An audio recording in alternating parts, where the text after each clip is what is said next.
10वीं कक्षा की विज्ञान विषय की ऑनलाइन क्लास में आप सबका स्वागत है। मैं Babita PGT physics government senior secondary school Suhasra से। आज की ऑनलाइन क्लास में हम पाठ की पुनरावृत्ति करेंगे। हमारे पाठ का नाम है प्रकाश परावर्तन एवं अपवर्तन यानी reflection and refraction of light. और कुछ ऐसे प्रश्नों पर ध्यान देंगे जो बोर्ड एग्जाम्स में आते हैं और हमें उनको सॉल्व करना इम्पोर्टेंट है।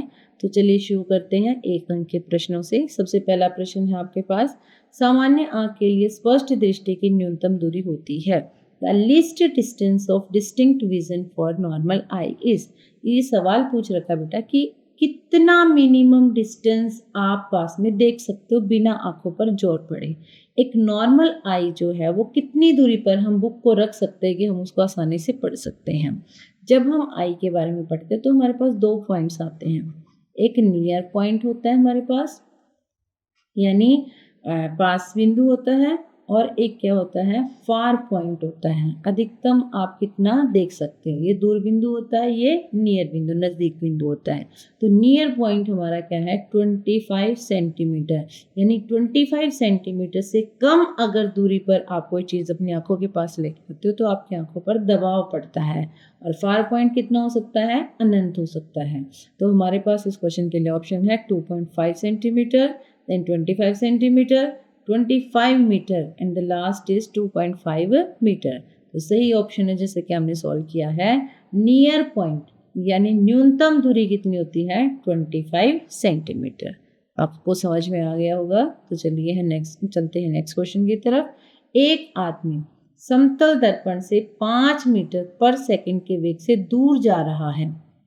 वह दर्पण में अपनी ही छवि से किस वेग से दूर जा रहा है, ये आपको बताना है।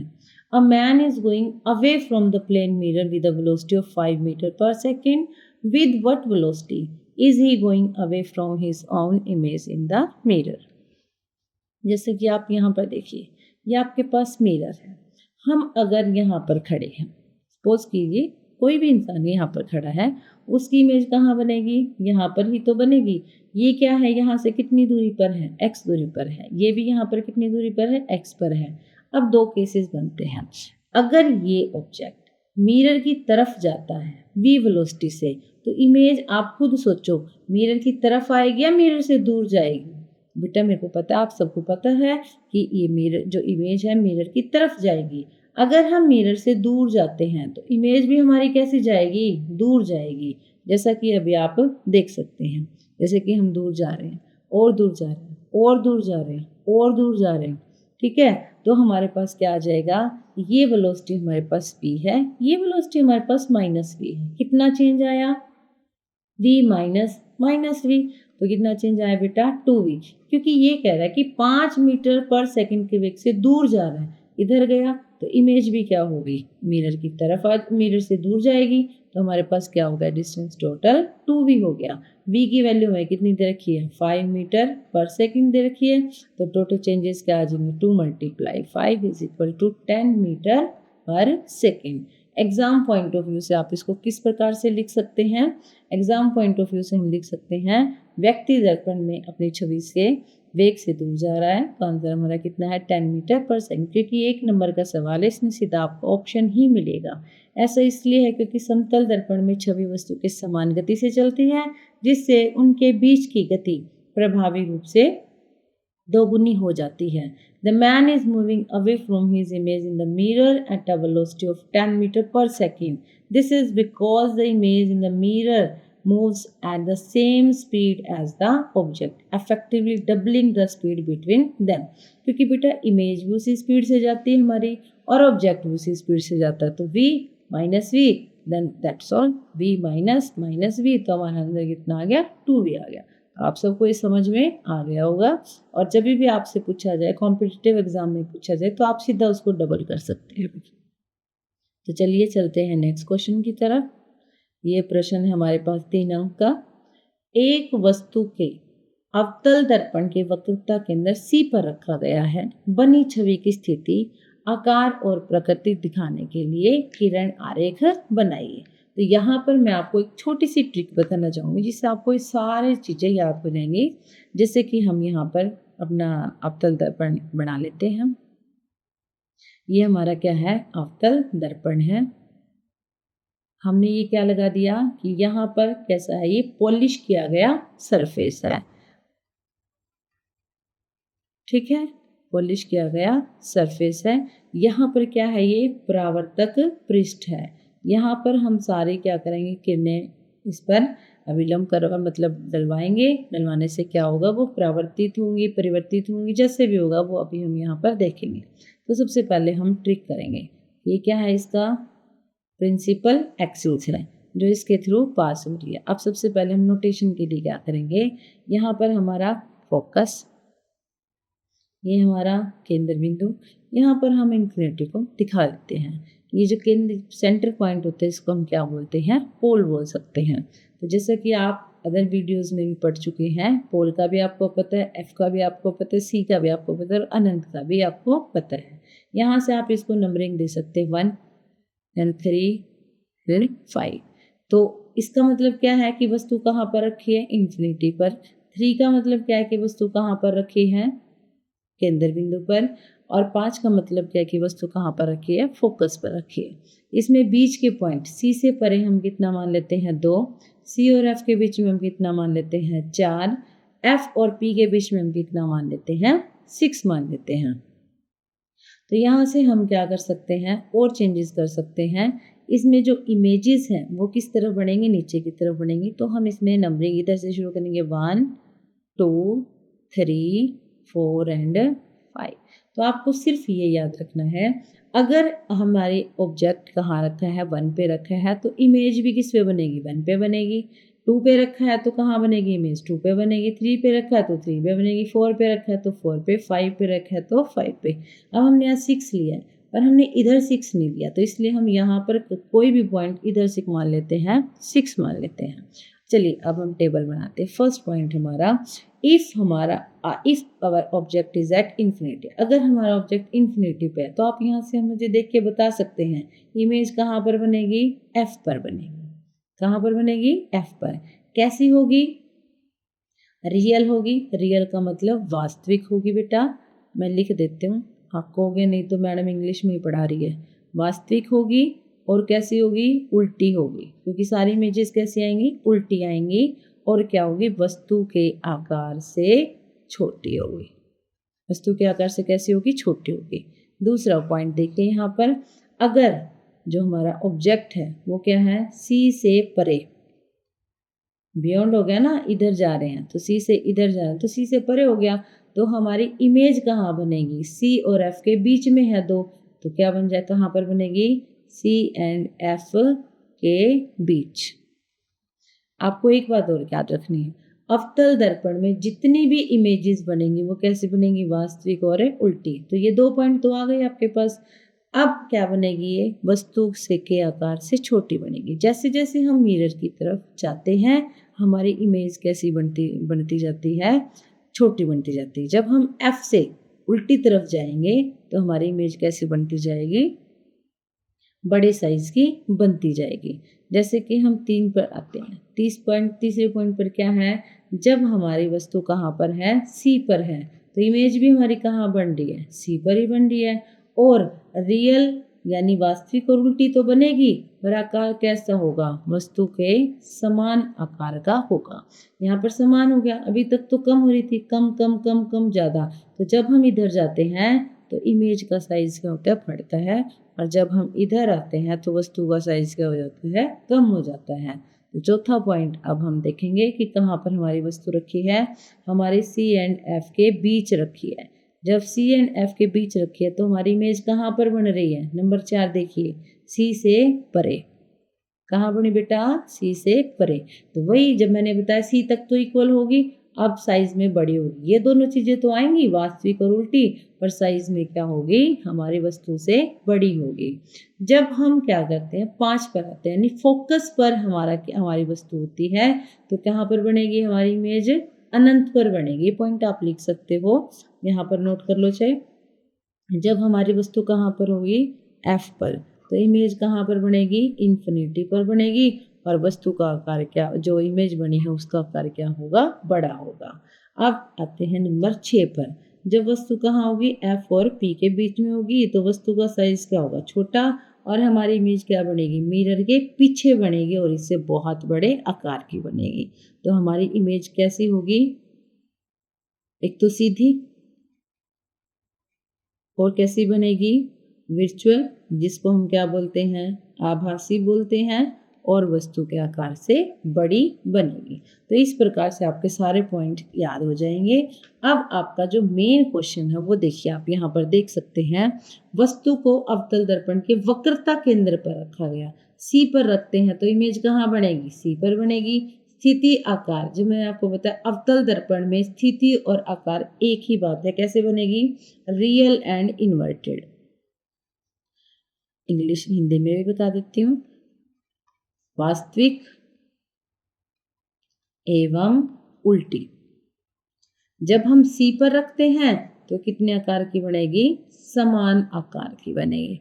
तो आरेख हम बना ही लिया, हमने सबका आरेख बना लिया है, सारा आपको ट्रिक बता दिए किस टाइप से आपको याद करना है। तो आप इस प्रकार से याद कर सकते हैं, और पेपर पॉइंट ऑफ व्यू में मैं आपको बताती हूँ कि किस प्रकार से आपको लिखना है। जैसे आप यहाँ पर देख भी सकते हैं हमारी इमेज कैसी बने, कहाँ पर बने, इक्वल साइज की बनी है।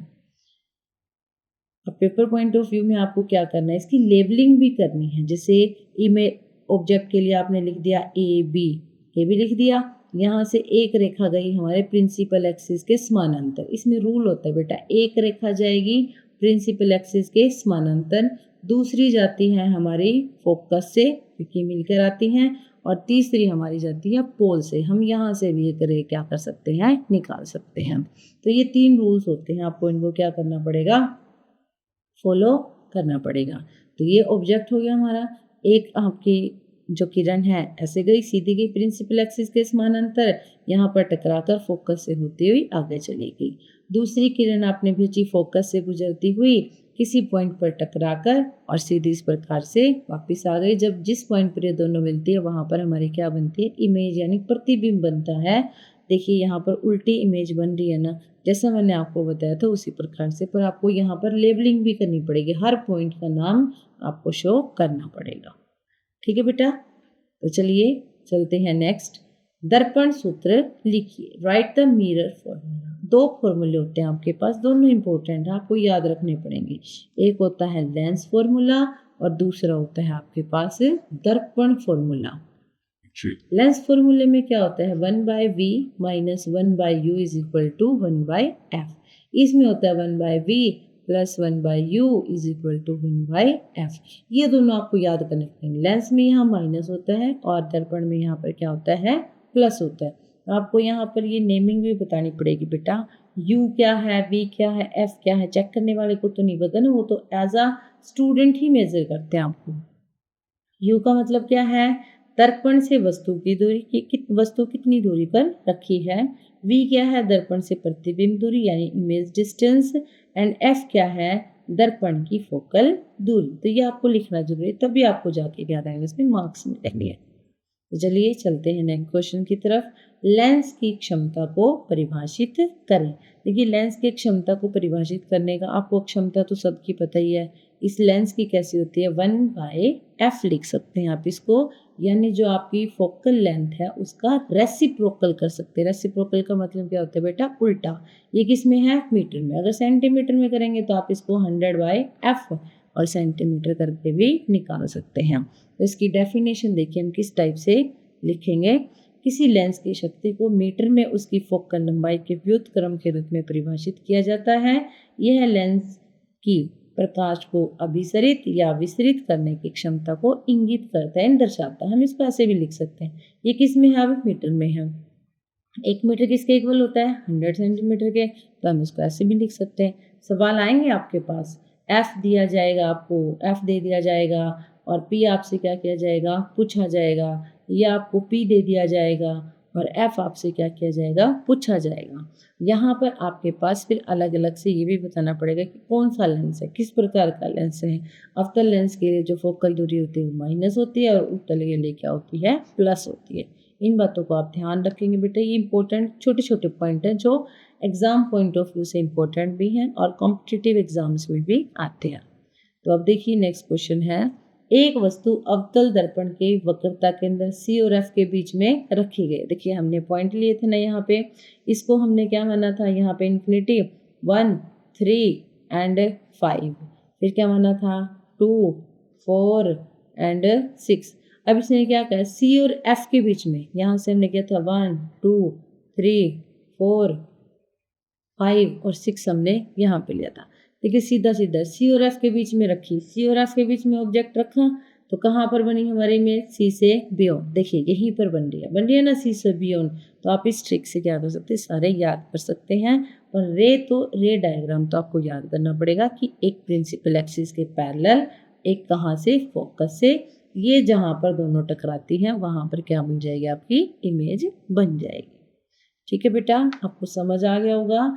आपको मैंने बताया था अवतल दर्पण में जो पोजीशन, साइज एंड नेचर कैसा होता है। एक तो रियल का मतलब क्या हो गया, वास्तविक, और दूसरा क्या बनेगा, इन्वर्टेड का मतलब क्या होता है, उल्टी। अगर आपने देखा कि C पर ऑब्जेक्ट है, C पर इमेज बन रही है, उससे परे जा रही है, तो हमारा जो इमेज है वो कैसी बनेगी, बड़ी बनेगी। वस्तु के साइज से कैसी बनेगी, बड़ी बनेगी। कई पॉइंट्स हैं बेटा, आपको याद करने पड़ेंगे। पेपर पॉइंट ऑफ व्यू से आपको इस प्रकार से डायग्राम बना के दिखाना पड़ेगा। ये हमारा क्या अवतल दर्पण है, हमने यहाँ पे ऑब्जेक्ट रखा, ए भी हमेशा ऑब्जेक्ट ही हम लेते हैं। एक रे ऑफ लाइट हमने सीधी भेजी, एक फोकस से पास करवाई। जब सीधी भेजी वो टकरा के फोकस से होती हुई किसी पॉइंट पर यहाँ पर आ गई। फोकस से जो हमने रे ऑफ लाइट भेजी वो दर्पण से टकराकर ए डैश पर मिल गई। तो यहाँ पर हमारा क्या बन गया, ऑब्जेक्ट बन गया, जो C से क्या है, परे है। इस प्रकार से आप बना सकते हो, लेबलिंग भी दे सकते हो, तो आपके फुल नंबर आएंगे। अब आ गया ना सवाल, जैसा मैं कह रही थी, -2.0D यानी क्या दे रखिए। सबसे पहले तो हम बताएंगे पावर को किस में मापते हैं, डायोप्टर में मापते हैं बेटा। ये मैं वहां पर आपको बताना भूल गई थी, किस में मापते हैं, डायोप्टर। ठीक है, तो अब पावर दे रखी है, यहाँ पे पावर कितनी दे दी, -2.0D दे दी। क्या निकालना है, फोकल लेंथ निकालने। तो वही फॉर्मूला याद करो जो मैंने आपको बताया था, 1/f कर सकते हैं, 1/-2.0। हाँ 10वीं क्लास के बच्चे तो आप इसको सोल्व करना होता है, पॉइंट हटा के यहाँ पे क्या आ जाएगा 10, यहाँ पे क्या आएगा -2। जब हम इसको काटेंगे तो कितना आ जाएगा, -5। ये -5 मीटर है बेटा, किसमें है, मीटर में है। तो आप यहाँ पर इसको इस प्रकार से सॉल्व कर सकते हो। पी की वैल्यू जो मैंने आपको दिखाई, मैंने आपको ये बताया था, जो फोकल लेंथ होती है वो माइनस किसकी होती है, अवतल लेंस की, और प्लस किसकी होती है, उत्तल लेंस की। ये जो पॉइंट है ये मेन पॉइंट है। कई बार पूछा जाता है इस टाइप से कि नेचर कैसा है, लेंस कैसा है, तो इस टाइप से आपको क्या करना है, याद रखना।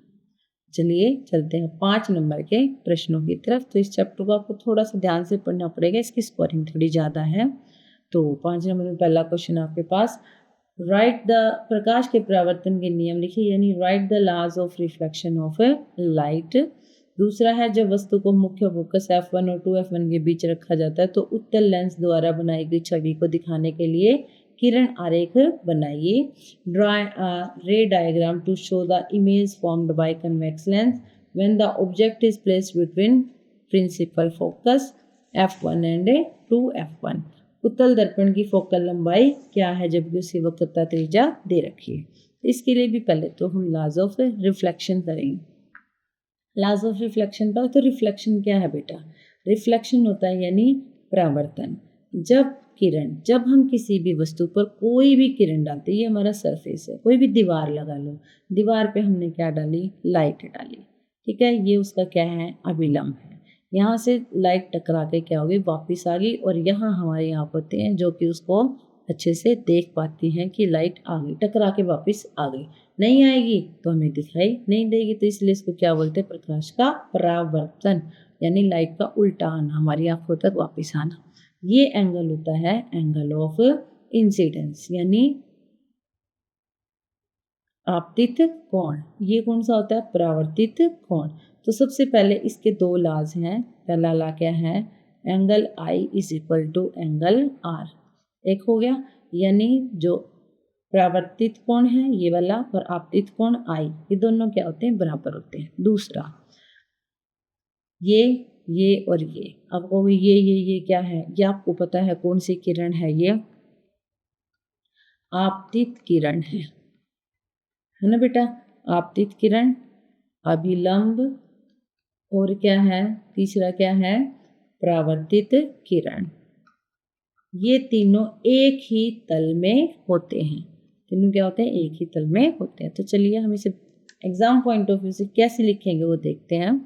प्रकाश के परावर्तन के नियम। सबसे पहले मैंने आपको बताया कोण I इज इक्वल टू कोण R। ये आपको याद रखना। ऐसे भी लिख सकते हो आप, ऐसे भी लिख सकते हो, दोनों तरीके से लिख सकते हो। आपतित किरण, परावर्तित किरण, दर्पण का अभिलंब एक ही तल में होते हैं। जैसे कि आप यहाँ पर देख रहे हो, जब हमने बैटरी से लाइट डाली किसी भी सरफेस पर, ये अभिलंब है, तो हमारे पास दो कोण आए, I और R। इसको इंग्लिश में हम इस प्रकार से लिखेंगे, the law of reflection of light are. The first is angle of incidence is equal to, angle of incidence क्या होता है? I होता है, एंड एंगल ऑफ रिफ्लेक्शन क्या होता है? R होता है। Then we can write this I is equal to angle R।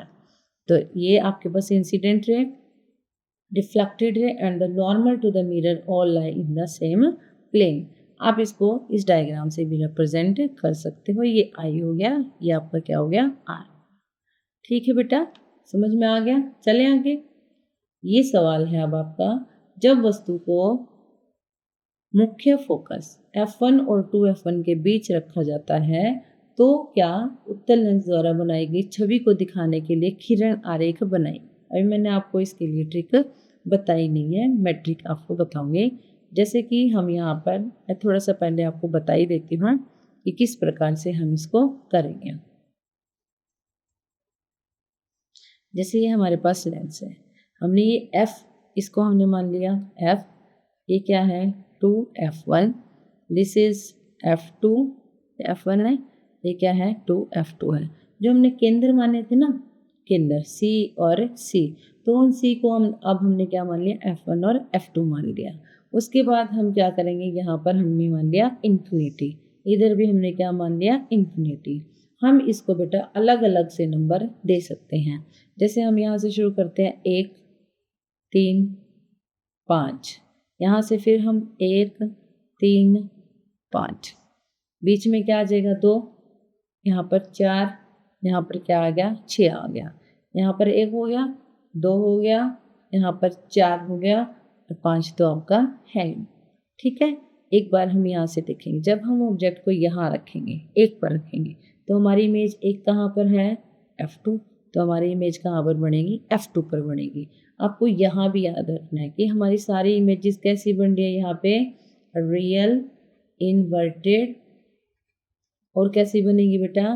Point object. यहाँ पर रखेंगे हम पॉइंट ऑब्जेक्ट। जैसे हम राइट की तरफ जाते हैं तो इमेज का साइज़ क्या होगा? बढ़ेगा, और जब हम इधर की तरफ आते हैं तो ऑब्जेक्ट का साइज़ क्या होता है? घटेगा।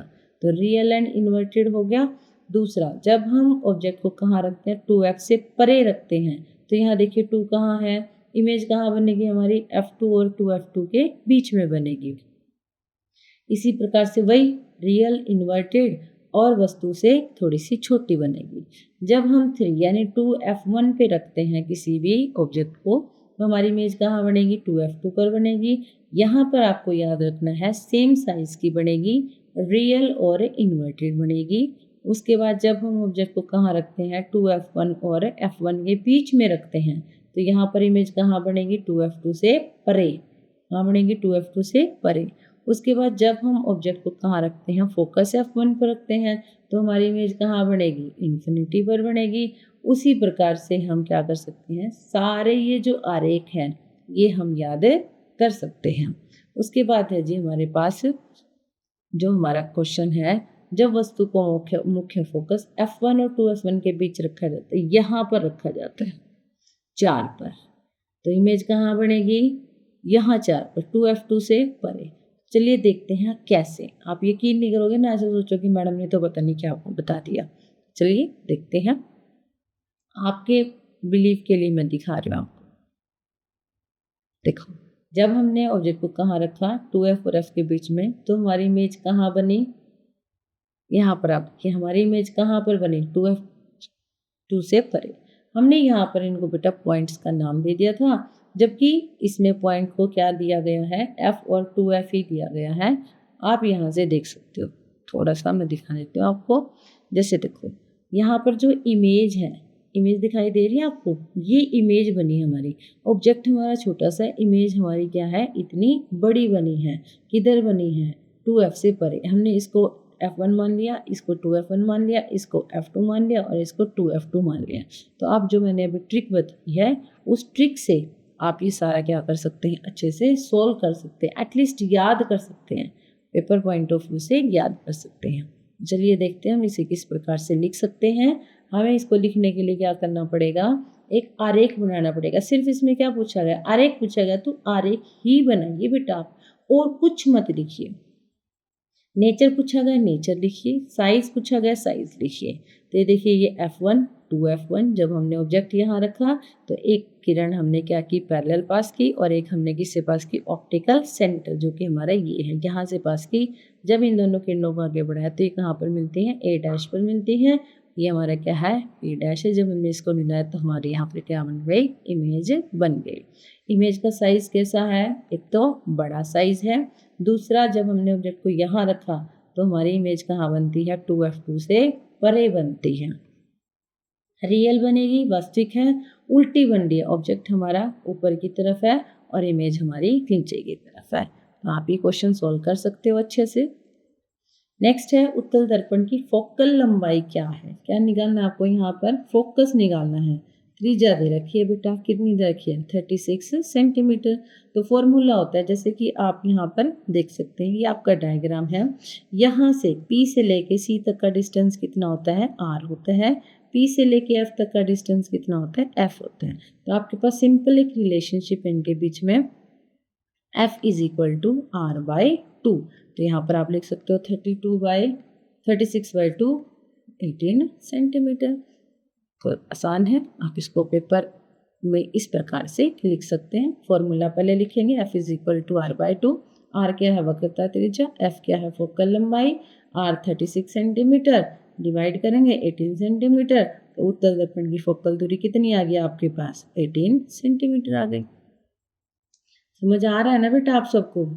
नेक्स्ट है, प्रत्येक मामले में अपने उत्तर को उचित ठहराने के लिए कारण दीजिए। Give reason to justify your answer in each case. ये क्वेश्चन आया हुआ है HBSC 2023 में। निम्नलिखित के लिए उपयोगी किए जाने वाले दर्पण के प्रकार बताइए। हमें यहाँ पर मिरर बताना है। पहला तो कार की हेडलाइट। कई बच्चों को समझ ही नहीं आता हेडलाइट कौन सी है और रियर व्यू मिरर कौन सा है। जैसा आप यहाँ पर देखिए, ये हेडलाइट है बेटा, हेडलाइट का मतलब सामने की लाइट। रियर व्यू क्या है, जिससे हम पीछे की इमेज देखते हैं। अब मैं आपको यहाँ पर एक छोटा सा पॉइंट बताती हूँ। हमारे पास एक होता है दर्पण, एक होता है हमारे पास लेंस। दर्पण भी दो प्रकार के होते हैं। कौन से होते हैं, एक उत्तल और एक क्या होता है, अवतल। लेंस भी दो होते हैं, एक होता है उत्तल और एक क्या होता है, अवतल। अब इनमें थोड़ा सा डिफरेंस है। जो उत्तल लेंस है वो तो चीज़ों को क्या करके दिखाता है, बड़ा करके दिखाता है। अवतल लेंस क्या करके दिखाता है, छोटा करके दिखाता है। लेंस और दर्पण उल्टे होते हैं। अब उत्तल दर्पण क्या करके दिखाएगा, चीज़ों को छोटा करके दिखाएगा, और अवतल दर्पण करके क्या करके दिखाएगा, बड़ा करके दिखाएगा। तो किसी भी वाहन में रियर व्यू मिरर में हमें कैसी चीज़ें देखनी होती है, छोटी या बड़ी, छोटी देखनी होती है। आप सब सही है। तो कैसा लेंस लगाएंगे बेटा, उसमें अवतल लगाएंगे। तो अब हमारे पास क्या है, दर्पण कौन सा लगाएंगे, हम इसमें उत्तल लगाएंगे। तो अब हम इसका सही आंसर देखते हैं, हम किस प्रकार से इसको एग्जाम में लिखेंगे। एग्जाम में हम इसको लिख सकते हैं, अवतल दर्पण का, पहले तो हम कार की हेडलाइट में देखेंगे। अवतल दर्पण का उपयोग करते, मैंने आपको बताया था ना, अवतल दर्पण क्या करता है, चीज़ों को बड़ा करके दिखाता है। यानी जो किरणें दूर दूर से आ रही हैं उनको एक पॉइंट पर इकट्ठा करता है। एक तो सड़क पर लंबी दूरी तय करने वाली प्रकाश की समांतर किरण उत्पन्न करता है। दूसरा, बल्ब से प्रकाश को सड़क पर चमकने वाली मजबूत किरण में केंद्रित करता है। तीसरा, बल्ब को दर्पण के फोकस बिंदु पर रखा जाता है और परावर्तित प्रकाश किरणें दर्पण के मुख्य अक्ष के समांतर होती हैं। दूसरा, रियर व्यू में हम क्या करते हैं, उत्तल दर्पण। इससे जो पीछे के दर्पण, पीछे के जो व्हीकल्स हैं वो छोटे दिखाई देंगे, सीधे दिखाई देंगे और आभासी दिखाई देंगे, जिससे हम बहुत ज़्यादा व्हीकल्स को एक साथ देख सकते हैं।